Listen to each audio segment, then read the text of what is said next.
CZM to slow down a little bit. He's keeping the damage out there, even poking out for one more rail. Destruct's lightning gun is finally going to finish him off, but there's a major fuck you in his face right now. I mean, Destruct has a long way to pull this thing back. We're now halfway through, still 4 frags, but as always, Hectic is about momentum, and currently that is swinging into Destruct's direction here. Right. Intentional tongue twister. And just as a heads up, we should probably try to keep this somewhat family friendly, because we are trying to get as many people watching this as possible. Beautiful LG again, Destruct making the comeback of his own on Hectic. 2 frags the difference, and you know, I have to say though that the you know, it's almost like the way that Destruct is trying to slow down this game and kind of get it into his favor is just by pounding CZM's face. So it's not really a tactical thing. He's just, I just need to aim better than you for a minute, and then all of a sudden I'll have the upper hand. Nice prediction by CZM, expecting Destruct to leave that room, leave that fight, and leaves a rocket right at his feet. 10-7. Destruct still down and trying to recover. We have only 4 minutes left to go. And a rail like that could go a long way towards keeping CZM in control of this. There's another frag with a rocket there after the pickup of red armor. And look at this. Like you said, I mean, there are a few spawn frags that are going to be coming here, and CZM is wasting no opportunity, because even with 3.5 minutes left here, this is nowhere near said and done enough to really let CZM breathe easy here. There's not going to be any easy breathing until this is said and done. Destruct dishing out a lot of damage, and one right through the pillars there. He's going to be nailing one more rail frag, and once again, momentum shifting in his direction right now. How long can he keep it going? 3 frags between them, 3 minutes left on the clock. Yeah, I mean, the time crunch isn't quite there. I mean, given the pace of frags that can happen on this map. An LG fight breaking out, and CZM feels like he can get it.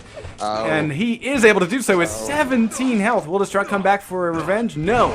Oh my god, he catches CZM out of the teleporter, but misses both rockets. He will connect with that one, though. And, yeah, that was some incredible stuff. But can he get it? Still 3 frags the difference. It seems like that's the buffer. It's almost like these guys are magnets as far as the scoreline is concerned. And anytime Destruct can close it to 2, CZM opens it back up to 3, and he's about to do that with his LG! And he's dodged all these rails, he falls in, and he actually doesn't have any more lightning gun cells, so it's a mutual kill. And that's going to come down to the spawns once again here, and Destruct is not going to be getting a spawn near anything more useful than a rocket launcher, and he can't even make those connections. Machine gun only! What? Oh, man. Wow, that's got to be the moment where Destruct takes his potato and just squeezes it in his fist till it turns out just to be a dripping mess on his keyboard. So, will we see a bit of a comeback though? There's still time. I mean, again, that 3 frag buffer remains, but maybe that machine gun kill is just gonna piss Destruct off no end. Either way, finally we're seeing the lead open up. 4 frags. But, you know, really, I have to say, you know, this being the tiebreaker, Destruct has nothing to lose by going completely aggressive. Oh my god, beautiful rocket shot. Can he get the kill? He knows that CCM has Mega. A little bit of an LG tickle right through the grate, and once again, we're looking at a 3 frag lead here for CZM, and we've had half of the time we mentioned burned off. So now Destruct, I mean, he's looking for a way back into this. There's a nice bit of initial damage on CZM. Destruct heading back up to the top of the map, hoping to catch CZM unawares as he comes back through here. But CZM is waiting for him with the rocket. Oh my goodness. The rocket's being dished out. Destruct is going, all right, I can still push forward. I can still push forward. Destruct is playing Bugs Bunny. You know, it's like that pillar in the map was a tree, and he thought that CZM couldn't hit him or something. You know, it's just... That did not work out well, and that I think pretty much sealed the map there. That took whatever stack Destruct had is gone. And, actually, I think it's Destruct who's having some flashbacks that are having some detrimental effects on his gameplay here. Maybe. I mean it was a traumatic experience. Yeah. Counseling and all that. Yeah. 38% rail, 26 LG, 33 rocket, 4 Destruct. Oh, yeah. Beautiful move there. CZM, 42% rail, 28 LG, and 35 rocket, ladies and gentlemen. CZM, the man who made a comeback with this event. to the Quake scene has defeated Destruct, and this of course is just the first play day. Okay, so Destruct isn't out. He's still got to play Vu in play day 2. But CZM advances. At least wins his first group match, I should say. He still has to play Chance in play day 2, and then Vu in play day 3. So, you know, we'll see how that goes. But definitely got to respect this guy. Absolutely. Coming back after such a long retirement, really impressive. Really impressive. Now, Grease, you got to ask yourself one question.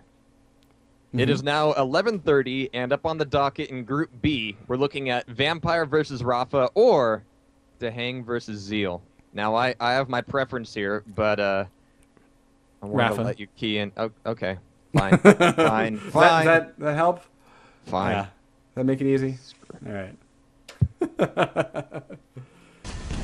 All right, guys. We are on server. We are ready to go. So, Vampire, we got a chance to see it at QuakeCon, toppled by Dan the King, I believe, and, wait, I have that backwards. Either way, he's a guy who has an uncanny ability to survive with, like, 1 health at the end of a fight. Oh, yeah. Now, playing against Rafa, though, that's going to be a very, very tall order. I believe that we've seen some very rough... rough play. Now, I think what we might do, if this happens to be a 2-map game, then if the other game goes to a 3rd map, we're going to hop straight into it. So that's kind of our tentative plan. Yeah, just as a heads up, guys, we do have a Reddit post. Go to Reddit and please upload it so we can get as many people watching the stream as possible as we go live between Vampire and Rafa. Jahar, you want to take us away?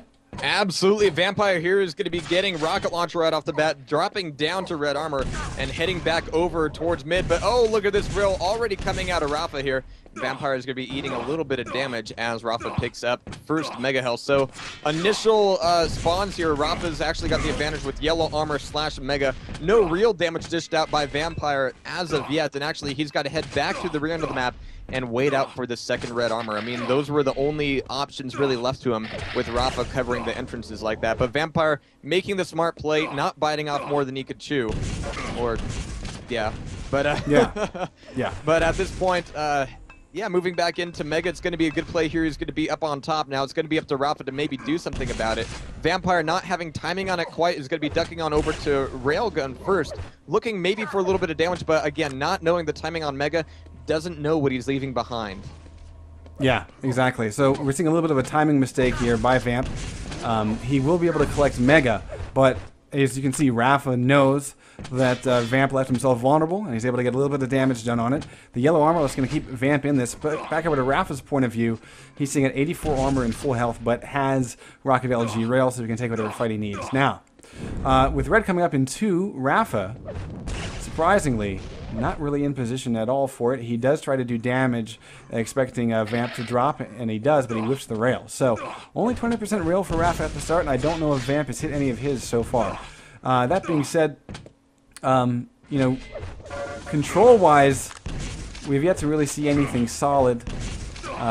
Rafa definitely able to get the upper hand in that last battle.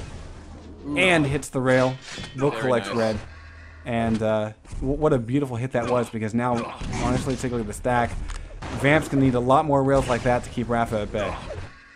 Absolutely, but that was a very good initial shot, giving Rafa something else to think about here momentarily. 8 seconds left to red armor, but since Rafa got that last grab, I mean, Vampire has had to really, choose one or the other. He hasn't really been able to run both of them, which is probably one of the nice things about the layout of the map, is that you can really kind of force these give and take item scenarios. But Rafa coming back in, getting around Vampire. Vampire is trying to anticipate a jump over to Mega, but how much time is he going to lose here? There's a nice rocket, and oh my god, all this LG coming out, but Rafa's got the better aim at this point, and the better stack, leaving Vampire with very little health. And there is first frag. Rafa, not really hungry for it, didn't really push in for it too long, but when he saw the opportunity, he wasted no time in sealing the deal, getting in frag. We're about 3 minutes into this thing, but Rafa, now we're going to start to see him really start to take control here, I believe. Yeah. Now, of course, there's been a little bit of commentary, some concern, if you will, given that the way the groups worked out. Because I think most people would say that they're a bit, I guess, one-sided. Maybe that's the way to describe it. You know, so, I mean, I would agree. I would definitely agree. I feel like maybe that, I don't know how they would fix that, but of course, one group's going to be really tight and the other one's going to be, I am really interested to see how Dehang is playing, though. I wanted to see Rafa first. But when we do get a chance, we are going to watch Dehang later in the day. See what kind of shape he's in. Absolutely. Now, you know, talking a little bit about Vampire, you know, getting to this stage, he was able to qualify on a day where I'm trying to remember which regular cup qualifier he made it in on, but either 3 or 4. Yeah, it was one of the earlier ones. I think where maybe he was facing off against Chance or something, and you know, where obviously the nice. Yeah, Raph is just toying with Vampire at this point. Oh, that's not very nice. I mean, well, he's been able to, you know, as Raph is known to be sort of the 5 steps ahead guy. That's really working out well here. Vamp just killed himself, 2-1.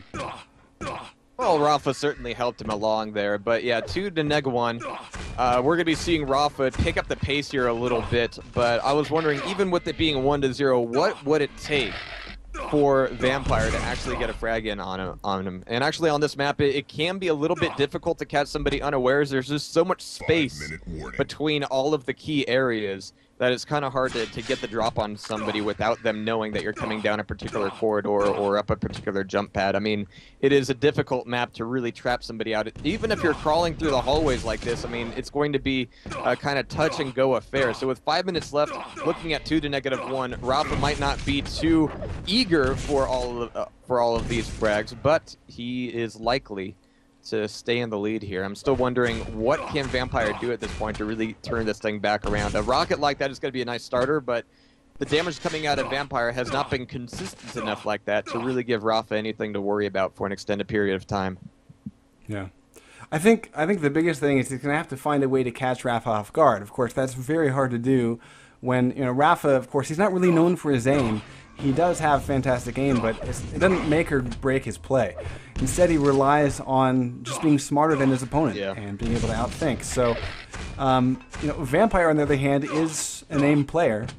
And, you know, so I would say maybe a large succession of rails that catch Rafa off guard and kind of force him off of his game. Because right now, everything here is being controlled by Rafa. I mean, every step of the way. So we haven't seen Rafa really below a 150 really at all, now that I think about it. You know, he's just methodically taking control. And you saying an onslaught of rails like that, or rather a succession of rails, this isn't really the kind of map for it. I mean, you're going to take a hit here, a hit there, but it has to come consistently if you're really wanting to get anything out of it, which is likely one of the reasons why we're seeing such a low score line right now. Rafa isn't being all that aggressive. He's just enjoying his high stack.